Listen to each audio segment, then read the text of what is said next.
Ese sonido.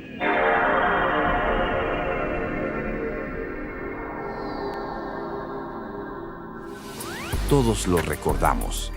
Era el inicio de la PlayStation 2. Pero, ¿sabías que no era solo una melodía?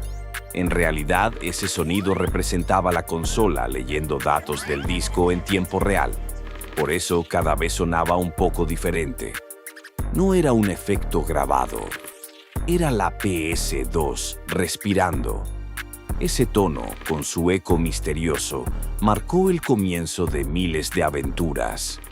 Hoy, escuchar ese sonido es como viajar directo a la infancia, el inicio de un juego y de una era.